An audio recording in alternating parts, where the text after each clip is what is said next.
Bueno, hola a todos. En la clase de hoy vamos a ver lo que serían cuidados de la vía aérea en el paciente crítico.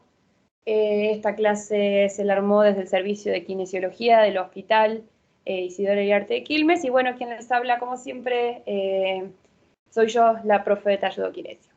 Bien, chiquis, vamos a arrancar con la clase de hoy, ¿sí?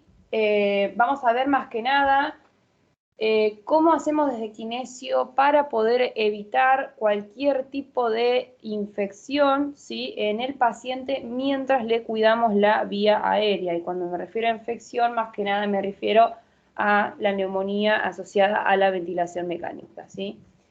Bien, más o menos tenemos 5 puntos principales como para destacar en esta clase. El primer punto es el insuflado del CUF, ¿sí? El CUF, que es el baloncito que nos muestra cuán insuflado está el balón de neumotaponamiento de la tráqueo o del tubo, ¿sí? El segundo punto que vamos a recalcar es la cabecera a una posición de 30 a 45 grados. El tercer punto vamos a ver qué nos conviene, si sistema de aspiración abierto, si sistema de aspiración cerrado, los dos, ninguno, cuál sería el mejor. Después los circuitos del ventilador, las tubuladuras, las trampas de agua y por último punto el AMBU. Bien, en el primer punto acá, cuando hablamos del CUF, ¿sí? Vamos a repasar los conceptos, por ejemplo, esto es una cánula de traqueostomía, este es el conector universal, estas son las aletas en donde sostenemos las sujeciones, ¿sí? Esta sería la parte de la cánula donde ya la colocamos en la vía aérea del paciente, y por aquí debajo, recuerden que tenemos el balón de neumotaponamiento, el cual sirve para evitar que el lago orofaríngeo del paciente, ¿sí?, todo el contenido mucoso salivoso, ¿sí?, logre caer en la vía aérea inferior, ¿sí? Entonces, el balón, ¿sí?, si nosotros tenemos, ¿sí?, infladito el balón de neumotaponamiento, evitamos que todo el contenido, ¿sí?, del lago, como dijimos recién, decaiga, ¿sí?, por fuerza de gravedad claramente, en la zona de la vía aérea inferior, ¿sí? En realidad, y uno dice, pero ¿por qué si en realidad en condiciones fisiológicas tenemos la zona de la glotis que no nos permite que pase esto, ¿sí?, que nos broncoaspiremos en situaciones fisiológicas? Pero acá tenemos que tener en cuenta que un paciente intubado o traqueostomizado en ARM, con pseudoanalgesia, con bloqueantes neuromusculares, no vamos a poder controlar ese cierre glótico. Entonces, en vez de ingresar solamente aire, muchas veces puede ser que por un déficit del cierre glótico, ¿sí?, todo el contenido del lago orofaringio, ¿sí?, pueda ir lentamente cayendo hacia la vía aérea inferior. Si nosotros tenemos un montón, ¿sí?, de componentes microbiológicos en la saliva, en las mucosas, ¿sí?, en el moco que se genera en la vía aérea superior. Entonces, tratamos de evitar, ¿sí?, que estos mismos decaigan en la vía aérea inferior. Inclusive, ¿sí?, muchas veces cuando el paciente tiene reflujo, ¿sí?, cuando está con alimentación con sonda nasogástrica, por ejemplo, cualquier tipo de sonda de alimentación, ¿sí?, siempre que ingrese por la parte superior, puede ser que el paciente también tenga reflujo del alimento, se broncoaspire y el lago esté contaminado de alimento y pueda decaer también a la zona del aparato respiratorio en el tracto inferior, ¿sí? A lo que me refiero serían a los bronquios fuentes y después a los bronquiolos. Entonces estaríamos en un gran problema si no controlamos continuamente que esté insuflado el CUF, ¿sí? ¿Cómo lo controlamos? Generalmente con un manómetro, ¿sí? Más o menos tiene que estar una presión de entre 25 y 30 centímetros, ¿sí?, de agua. Más o menos la bibliografía habla de este tipo de presiones, ¿sí? Bien, después la cabecera 45. ¿Por qué? También para evitar este riesgo de aspiración, ¿sí?, o de microaspiración, si el paciente llega a tener reflujo, intentar que con esta posición el reflujo no decaiga a la vía aérea inferior, ¿sí?, porque cuanto más a posición cero nos encontramos, o sea, más posición supino, que viene a ser posición recto, ¿sí?, más riesgo de microaspiración le hacemos provocar al paciente. Así que si las condiciones lo permiten, en la mayoría de los casos hay muy pocas contraindicaciones de la cabecera 30-45, excepto en algunos pacientes con cardiopatías inestabilizadas, así que por ahí tratamos de no descompensar tanto el movimiento, ¿sí? Pero la mayoría de los pacientes la indicación sería de 30 a 45 grados de la cabecera todo el tiempo que se pueda lograr, ¿sí? Bien, y además, a nosotros los kinesiólogos también nos beneficia esta posición en el paciente. ¿Por qué? Porque cuando nosotros empezamos a winear al paciente, ¿sí? A empezar a desvincularlo progresivamente de la ventilación mecánica, nos ayuda a nosotros que el diafragma trabaje mucho mejor y además el paciente, si se broncoaspira, puede tener mayor fuerza tusígena, ¿sí? Con el diafragma en posición en cama en 45. ¿Por qué? Porque si nosotros tenemos la cama recta, no se rían de mi dibujo, con el paciente en posición supino, ¿sí? En posición 0, el diafragma, cuando intenta descender, porque en la inspiración el diafragma desciende, ¿con quién se va a chocar acá? Con las vísceras. Entonces, si el diafragma se contacta con las vísceras, no tiene la fuerza suficiente para descender, ¿sí? Entonces, es preferible que la gravedad en posición 45 nos permita que el diafragma descienda correctamente y las vísceras, ¿sí? También las está traccionando la gravedad. Entonces, el diafragma puede trabajar mucho mejor en posición a 45, ¿sí? Y ya en el proceso de winning o ventana de sedación ya intentamos que el diafragma del paciente funcione correctamente para tener la fuerza tusígena, ¿sí? Lo suficiente como para evitar también este tipo de microaspiraciones y el paciente comience a toser. Acuérdense que pacientes en protocolo de Winning ya la pseudoanalgesia se va disminuyendo de a poco, ¿sí? El paciente comienza a despertarse, al igual que los músculos. Entonces necesitamos que este músculo empiece a reeducarse lo antes posible para que el paciente tenga una tos efectiva, que ese también sería uno de los puntos para la extubación o para la decanulación. Así que eso ya lo vamos a ver en otra clase, los criterios de decanulación del paciente crítico. Bien, no los quiero aburrir más con el PowerPoint, vamos a ir directamente a lo que sería una simulación 3D para que ustedes vean cómo el diafragma trabaja a favor de la fuerza de gravedad, ¿sí? Esta simulación 3D, fíjense que está en posición de, se supone, bipedestación, esta maqueta, ¿sí? Y el diafragma está ubicado acá en color celeste, ¿sí? Vamos a ver cómo en la inspiración, ¿sí? El diafragma desciende y en la expiración asciende. Bien, cuando el diafragma desciende, ¿sí? Traccionamos las vísceras, ¿sí? Hacia abajo, pero las vísceras no me van a hacer tanta resistencia hacia arriba. ¿Por qué? Porque la fuerza de la gravedad, como expliqué hace un ratito, me van a traccionar todo lo que esté por debajo del diafragma hacia inferior, ¿sí? Entonces el diafragma se puede reeducar de una manera más sencilla a favor, perdón, de la gravedad, ¿sí? Bien, con punto número 3 vamos a la aspiración de secreciones y qué sistema usar. En realidad hay varias investigaciones en las cuales no hay una diferencia entre sistema abierto o cerrado. Sí, lo que tenemos que tener cuidado, ¿sí? Es que con el sistema cerrado, ¿sí? Cuando está muy impactado de secreciones, ¿sí? Puede estar impactado en el conector, puede estar impactada en la manguera, tratar de, con solución fisiológica, ¿sí? En uno de estos conectores que justamente sirven o para instilar o para limpiar el sistema de circuito de aspiración cerrada, tratar de que siempre que se termina de ver al paciente, instilar con solución fisiológica o agua destilada el circuito, ¿sí? No al paciente, sino directamente el circuito.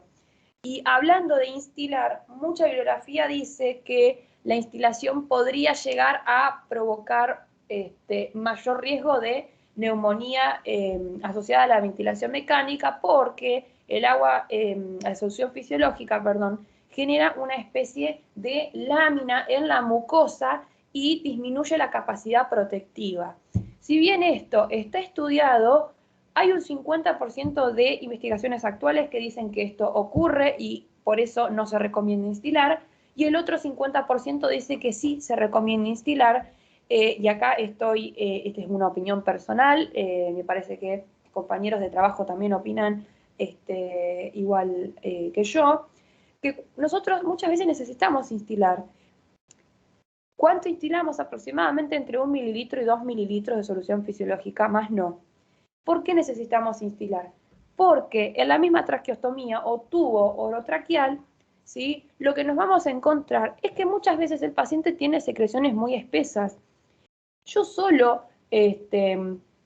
colocando la sonda de aspiración y tratando de aspirar al paciente sin instilar, no voy a limpiar por dentro de ese tubo, ¿sí? Porque yo no lo estoy viendo al tubo, ¿sí? Me voy a dar cuenta igual cuando la sonda me hace resistencia, cuando trato de aspirar al paciente y no entra, ¿sí? O me cuesta entrar, es porque ese tubo o ese tráqueo está tapizado. Entonces, muchas veces no solo instilamos porque tenemos ganas de que las secreciones estén más maleables a la hora de aspirar y no estén tan espesa, sino también por la limpieza propia de la tráquea y del tubo, ¿sí? Porque si tampoco limpiamos eso, otra vez llenamos de colonias microbacterianas y podemos arriesgar también al paciente que haga la neumonía. Entonces, yo sugiero, ¿sí? Una instilación, ¿sí? Más o menos de 1 mililitro, 2 mililitros de solución fisiológica por cada vez que va el kinesiólogo a hacer la visita al paciente y realizar la higiene de la vía aérea, ¿sí? Bueno, y con respecto al sistema de aspiración abierto, lo que sí yo recomiendo es que si es un paciente que está en aislamiento o realmente no sabemos si está en aislamiento, pero por las dudas, siempre parar el ventilador, ponerlo en stand-by, ¿sí? Ya con todo el sistema conectado al circuito PVC, ¿sí? Con la sonda de aspiración abierta e ingresar al paciente con el ventilador en stand-by, ¿sí? Por más que no sea un aislamiento de contacto, ¿sí? Igualmente se para el ventilador, se frena el ventilador. El paciente quedaría en ambría unos 10-15 segundos, termino de sacar la sonda de aspiración y luego vuelvo a que el ventilador comience a funcionar, ¿sí? Por protocolo y para evitar aerosolización de partículas, tanto para cuidarnos nosotros como para cuidar a los pacientes que están al lado, ¿sí? Entonces, siempre con aspiración abierta, ¿sí? Una vez que termino de aspirar, reconecto el ventilador y descarto la sonda de aspiración. Otra cosa muy importante también, recomiendo siempre aspirar el lago orofaringio, porque por más que el balón esté inflado, como ya dijimos en el otro punto, ¿sí? Recomiendo siempre cuando se higieniza la vía aérea del paciente, aspirar el lago orofaringio para también evitar, ¿sí? Que ese lago en algún momento decaiga y si el balón está pinchado y no nos dimos cuenta, el paciente se broncoaspire. Bien, bueno, estos más o menos son los puntos a tener en cuenta cuando aspiramos a un paciente, siempre tener en cuenta a la ocultación que escuchamos, los ruidos patológicos, si vemos que el paciente tiene secreciones, enseguida ya es un protocolo para aspirar. Generalmente un paciente crítico, intubado o traqueostomizado, no sé si les diría que es una técnica de rutina, pero básicamente siempre tenemos en cuenta, aunque sea entrar con la sonda sin aspirar, pero para ver si no está tapizada la tráquea o el tubo, ¿sí? Porque un tubo tapizado puede generarle un paro al paciente, el paciente comienza a desaturar progresivamente, y si no nos damos cuenta, hay que cambiarle el tubo de urgencia, ¿sí? Porque el paciente se comienza a desestabilizar, o la tráquea lo mismo. Entonces, por más que ustedes a la ocultación no escuchen evidencia como para aspirar al paciente, por las dudas, ¿sí? Sin aspirar, ¿sí? Entramos en la cánula o en el tubo con la sonda de aspiración para ver si no está impactado de secreciones, ¿sí? Así que bueno, todos estos son los pasos a seguir, más o menos, para que sea una aspiración exitosa. Entre 10 y 15 segundos, más o menos, es lo que el tiempo más o menos que tenemos entre que paramos el ventilador, si es por aspiración abierta, entramos con la sonda al paciente y luego sacamos aspirando. Bien, los circuitos del ventilador. ¿Sí? Generalmente no se recomienda cambiar de rutina las tubuladuras, ¿sí? A menos que estén demasiado impactadas, que generalmente esto no pasa porque acá colocamos un filtro en el paciente o una nariz artificial, ¿sí? Para tener para evitar no solo la impactación de secreciones en la tubuladura, sino también para humidificar las secreciones y calentar el aire que ingresa al paciente. No es un calentador activo, ¿sí? Generalmente las narices que ponemos, pero con el propio vapor de agua del paciente, ¿sí? Genera una especie de microclima. Generalmente, ¿cada cuánto cambiamos los flujitos? Los flujos no, perdón. Los sistemas de humidificación pasivos, generalmente los cambiamos cuando los vemos demasiado impactados o muy condensada el vapor de agua que se encuentra por dentro. Y generalmente cada 24, 48 horas se suelen cambiar estos circuitos.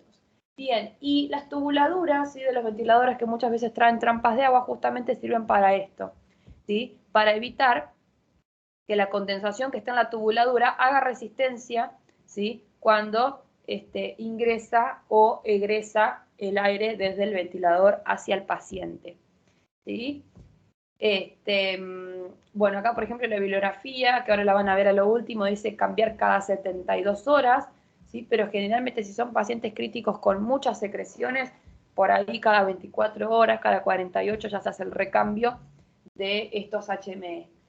Bien, el ambú, otro tema muy importante, se debe tener un ambú por cada cama, o sea, por cada paciente, ¿sí? ¿Por qué? Porque si en la sala tenemos 11 camas y de las 11 camas hay 2 ambú, hay una urgencia y yo ando llevando el ambú de cama 1 a cama 5, que cama 1 tiene una KPC y cama 5 no, pero necesito el ambú sí o sí porque el paciente está desaturando y hay que ambucearlo, ¿sí? O hay un paciente que hay que ventilarlo y necesitamos el ambú sí o sí de urgencia, vamos a llevar la KPC de una cama a la otra, ¿sí? O vamos a llevar la pseudomona de una cama a la otra. Entonces, la idea es que cada cama tenga su ambú, o sea, cada paciente tenga su ambú esterilizado como corresponde, ¿sí? Porque si andamos haciendo estos recambios cuando hay urgencias, ¿sí? Vamos a terminar infectando a toda la sala. Entonces, desde el punto de vista de reanimación, de intubación o de reclutamiento de vía aérea, que los kinesiólogos lo usamos mucho cuando el paciente está telectasiado, generalmente tratamos de reclutar la vía aérea con un ambú, tratamos de no hacer esta contaminación cruzada, ¿sí? Y hablando de contaminación cruzada, y dejando de lado el ambú, también con la aspiración de secreciones, tratar de que siempre que se vea al paciente, ¿sí? Instilar el PVC, ¿sí? El PVC que se usa para el conector del tarro de aspiración y vaciar el tarro de aspiración cada vez que se ve al paciente, ¿sí? Por una cuestión de que también el PVC todo impactado con secreciones, con sangre, etcétera, ¿sí? No está bueno porque también va a generar una colonia, ¿sí? Microbacteriana y el paciente se termina infectando a la larga. Entonces también, siempre que se termina de aspirar, ¿sí? Al paciente, tratar de higienizar las tubuladuras de PVC y vaciar los tarros de aspiración, ¿sí? Así que para evitar el riesgo de contaminación cruzada, vamos a tener en cuenta el ambú para cada paciente, ¿sí? Y también tratar de no utilizar un tarro de aspiración de un paciente hacia el otro. Muchas veces en caso de urgencia, cuando no hay tarros de aspiración, o las chanchitas se cruzan de un paciente a otro, tratar de que no suceda. Pero bueno, a veces ponemos en cuestiones éticas, o infecto al paciente o le salvo la vida porque lo aspiro y se está ahogando con las secreciones. Entonces ahí también tenemos una cuestión de, por ahí depende de los insumos que tenga cada institución, ¿no? Lo ideal sería, si no hay sistema de aspiración de panel, que haya una chanchita, pero que esa chanchita la use solo ese paciente, ¿sí? Y una vez que no se requiere más para ese paciente, se mande a esterilizar, ¿sí? Entonces evitamos la contaminación cruzada. Pero hay veces que cuando corre riesgo la vida del paciente hay que aspirarlo y no tenemos sistema de panel y la chanchita la está usando otro paciente, a veces hay que andar corriendo de un lado para otro con la chancha para tener que aspirar a ese paciente porque si no, lo mínimo que le puede pasar es atelectasiarse, ¿sí? Lo mínimo, por eso. Entonces, muchas veces dependemos de los insumos y los recursos de cada institución en la cual se está trabajando. Bueno, la bibliografía de donde saqué toda esta información es de la Sociedad Argentina de Terapia Intensiva, del capítulo de Enfermería Crítica, ¿sí? Y obviamente el resto que fui hablando es en base a la experiencia que tenemos en la UTI de nuestro hospital y cómo nos estamos manejando desde kinesiología. Bueno, les agradezco un montón a todos los presentes en la clase, espero que les haya servido de mucha ayuda y bueno, si les gustó el video lo pueden compartir con sus colegas para entre todos, ya sea el equipo médico, el equipo de enfermería, el equipo de kinesiología, ¿sí? Ponernos todos de acuerdo para tener estos cuidados y evitar las infecciones en pacientes con un correcto cuidado de la vía aérea. Muchas gracias, nos vemos en la próxima clase, espero que anden todos bien.